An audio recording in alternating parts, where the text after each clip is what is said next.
Hello' students, কি খবৰ তোমালোকৰ? আশা কৰিছোঁ তোমালোক সকলো ভালে আছা। আজিৰ এই ভিডিঅ'টিত অসম জাতীয় বিদ্যালয়ৰ শ্ৰেণীৰ ইংলিছৰ lesson number 16 diary of A banyan tree এই লেচনটিৰ পাঠভিত্তিক যিকেইটা প্ৰশ্ন আছে এই প্ৰশ্নকেইটাৰ উত্তৰখিনি কৰি দিবলৈ চেষ্টা কৰিম। আগৰ ভিডিঅ'ত তোমালোক মই পাঠটো ধুনীয়াকৈ বুজাই দিছিলোঁ, গতিকে পাঠটি বুজাই দিয়া ভিডিঅ'টো আগতে চাই ল'বা, তেতিয়াহে তোমালোকে উত্তৰখিনি আৰু ভালদৰে বুজি পাবা। এক নম্বৰটো আমাক কি দিছে চোৱাচোন। এক নম্বৰত আমাক দিছিল যে answer the following questions in complete sentences, অৰ্থাৎ আনসাৰ মানে উত্তৰ দিয়া। দা ফলোইং কুৱেশ্যনছ অৰ্থাৎ তলত দিয়া এই প্ৰশ্নকেইটা কি কৰিব দিছে, আমাক উত্তৰ দিবলৈ কৈছে। ইনকমপ্লিট সেন্টেন্স সম্পূৰ্ণ বাক্যত দিবলৈ দিছে। ঠিক আছে, এই নম্বৰটো আমাক কি দিছে চাওঁ আহা। এই নম্বৰ প্ৰশ্নটো দিছিল হু হেজ ৰিটন দ্য ডায়েৰী। এই যিখন আমি পাঠটোত ডায়েৰী এখন লিখাৰ কথা পাইছিলোঁ, এই ডায়েৰীখননো কোনে লিখিছে সেইটো আমাক সুধিছে। আহাচোন আমি প্ৰশ্নটো এনেধৰণে লিখো। তোমালোকে লিখিবা যে the banyan tree has written the diary. সেই ডায়েৰীখন কোনে লিখিছিল? যিডাল বটগছ আছিলে, হয়নে? তোমালোকে পাতিডাল বটগছ দেখিবলৈ পাইছিলা নহয়? সেই বটগছডালে কি কৰিছিল, সেই ডায়েৰীখন বা দিনলিপিখন বা কি কৰিলে কি কৰা নাই সেইখিনি গোটেইখিনি লিখিছিলে। গতিকে বানিয়ান ট্ৰী হ'ব। ঠিক আছে, এই যে তোমালোক প্ৰশ্নত কৈছে ইনকমপ্লিট সেন্টেন্স, বহুতে তোমালোকে কি কৰা আনসাৰটো কেৱল এইটো লিখি থৈ আহা পৰীক্ষাত, banyan tree. Who has written the diary, ডায়েৰীখন কোনে লিখিছিল? বানিয়ান ট্ৰীয়ে লিখিছিল। এনেকে লিখিলে নহ'ব, তোমালোক সম্পূৰ্ণ বাক্যত গোটেইখিনি লিখিব দিছে। গতিকে লিখিবা the banyan tree has written the diary. আশা কৰিছোঁ বুজি পালা। নেক্সট আহা আমি বি নম্বৰ কুৱেশ্যনটো চাওঁ। বি নম্বৰ কুৱেশ্যনটো আমাক দিছিল যে হু, মানে কুৱেশ্যনটো চোৱাচোন। কুৱেশ্যনটো দিছিল who was laying a net on the ground to trap birds.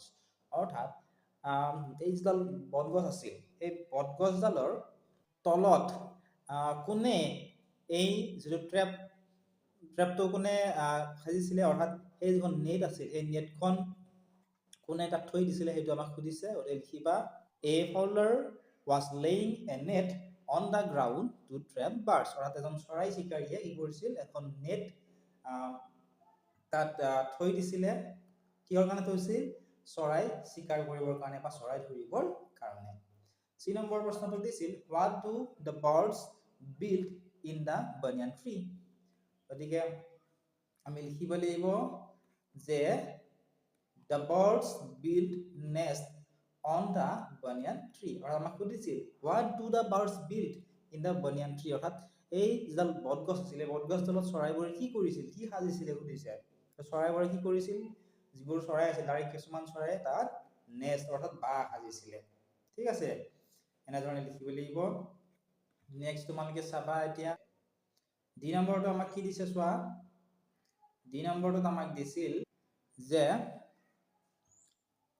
Where will the birds fly to. চৰাইবোৰ কলৈ উৰি গৈছিল? The birds will fly away one day. অৰ্থাৎ চৰাইবোৰ, অৰ্থাৎ চাবা যেতিয়া চৰাইবোৰে কণী ফুটি জন্ম পায়, হয়নে? কণীৰ পৰাহে চৰাই জন্ম পায়। গতিকে জন্ম পোৱাৰ পিছত এটা সময়ত উৰিব পৰা হয়। গতিকে ইয়াকে কৈছিল the birds will fly away one day. ই নম্বৰটো চোৱা what did the banyan tree see one morning. What did the banyan tree see one morning, অৰ্থাৎ ওৱান মৰ্নিং মানে হৈছে এদিনাখন ৰাতিপুৱা সেই বটগছডালে কি দেখিছিল? সি মানে দেখা, কি দেখিছিলে? লিখিবা এনেধৰণে the banyan tree saw a flock of birds were trapped in the net who came to eat the seeds sprinkled on it. গতিকে এদিনাখন ৰাতিপুৱা বটগছডালে দেখিছিল যে এজাক চৰাইয়ে, ফ্লক অফ বাৰ্ডছ, এজাক চৰাইয়ে সেই যিখন চিকাৰীজনে নাটখন পাতি থৈছিল, জালখন পাতি থৈছিল, সেই জালখনত কি হৈছিল, ফচি আছিলে।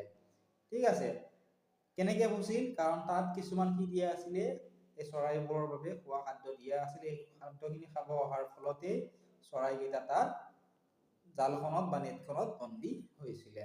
এতিয়া নেক্সট চাওঁ আমি দুই নম্বৰটো। দুই নম্বৰত আমাক দিছিল যে right whether the following sentences are true or false।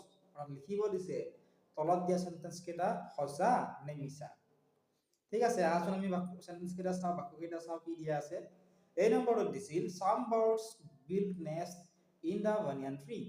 কি কৈছে চোৱা, some birds build nest in the banyan tree। কিছুমান চৰাইয়ে এই বনিয়ান ট্ৰীডালত কি সাজিছে বুলি কৈছে বা সজা বুলি কৈছে এইটো শুদ্ধ পাঠটো পঢ়োতে আমি পাইছিলো যে কিছুমান চৰাই বহুতকেইটা চৰাই আছিল সকলো চৰাইৰ কথা কিন্তু কোৱা নাছিল কেইটামান চৰাইহে কি কৰিছিল সেই বটগছডালত বাহ সাজিছিলে নেক্সট চাবা বি নম্বৰটো কি দিছে বি নম্বৰত দিছিল যে the little six look very cute অৰ্থাৎ লিটল ছিক্স মানে কাৰ কথা কৈছে ইয়াতে কৈছে সেই চৰাইৰ পোৱালি কেইটাৰ কথা সেই চৰাইৰ পোৱালি কেইটা দেখাত বৰ ধুনীয়া আছিল বুলি কৈছে হয়নে গতিকে এইটো ট্ৰু হ'ব চি নম্বৰ চোৱা every evening the birds come in search of food every evening the birds come in search of ইভিনিংটো নাছিলে কেতিয়া আছিলে মৰ্ণিং আছিলে হয়নে এভৰি মৰ্ণিং